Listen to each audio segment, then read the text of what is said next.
बिस्मिल्लाहिर्रहमानिर्रहीम। हज़रात अस्सलाम वालेकुम। इधर जनाब मुख्तार क़ैद खाने में दाखिल कर दिए गए, उधर सुलेमान बिन सुर्द ख़ज़ाई को ख़बर मिली कि इब्न ज़ियाद बसरा से शाम की तरफ जा रहा है। सुलेमान बिन सुर्द ख़ज़ाई और उनके साथियों ने फ़ैसला किया कि कूफे से रवाना होकर शाम के रास्ते में इब्न ज़ियाद का काम तमाम कर दिया जाए। इस इरादे के बाद सुलेमान और उनके साथी कूफे से बसरा की तरफ रवाना हो गए। आपके हमराह 4500 जवान मौजूद थे।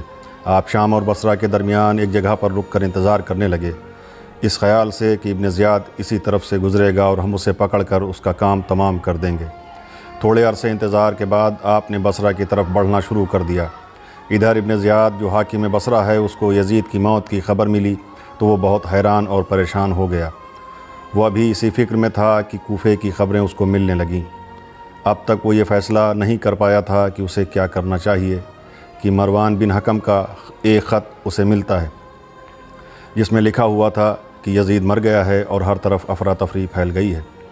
दमिश्क पर कब्ज़ा जमाने के लिए अब्दुल्ला इब्न उमर पूरा ज़ोर लगा रहा है, लिहाजा जिस तरह मुमकिन हो तो जल्द से जल्द दमिश्क पहुँच जा।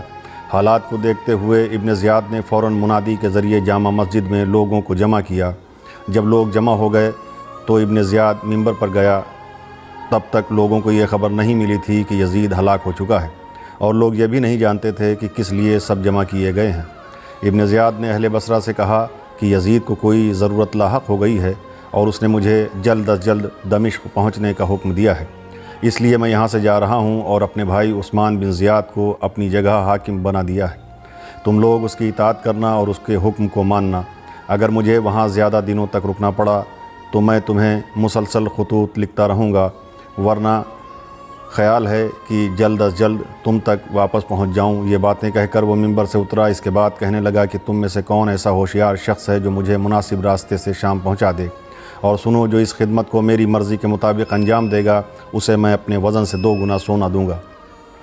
ये सुनकर उमर बिन जारूद, जो अपनी कौम का सरदार और बनी उमैया का परस्तार था, वो उठा और कहने लगा, ऐ अमीर, ये फ़रीज़ा मैं अदा करूँगा और तुझे इस खूबसूरती और सहूलत से दमिश्क पहुँचा दूँगा कि तू भी ता क़यामत याद रखेगा।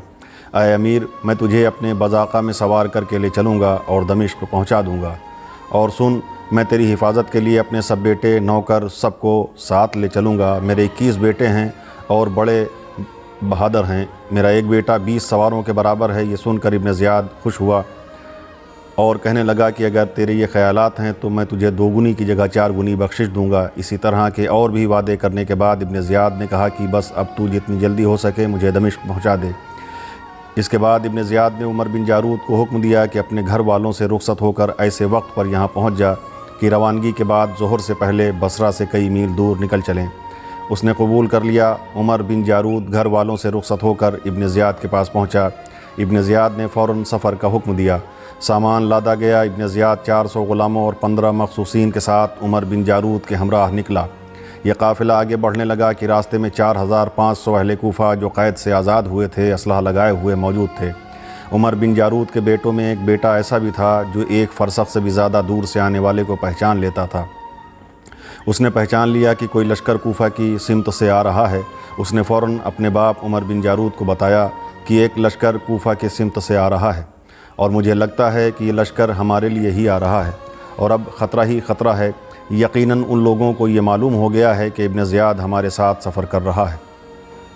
ये सुनकर उमर बिन जारूद इब्न ज़ियाद के पास गया और उससे पूछा कि अब सही वाक़या बयान करो और अपनी रवानगी का सबब वाज़े करो, वरना हम सब मारे जाएंगे।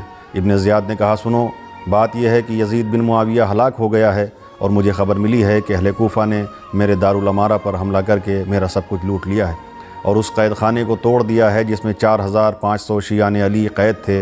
मुझे गुमान है कि उन्हें ये इत्तला मिल गई है कि मैं बसरा से दमिश्क जा रहा हूँ और मुझे लगता है कि ये लश्कर हमारी ही तलाश में आ रहा है।